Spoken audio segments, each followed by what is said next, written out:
माणसाचा दास झालो तर अपमान आणि देवाचा झालो तर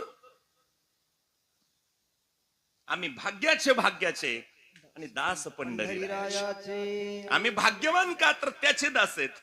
असं जर कुणी म्हटलं आम्ही भाग्याचे दास एखाद्या व्यक्तीचं नाव सांगितलं तर मग तो अपमान आहे. मग आपण सालकरी झालो त्याच्या घरचे.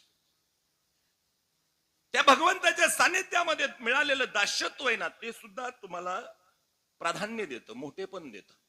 म्हणून हरीचे दास.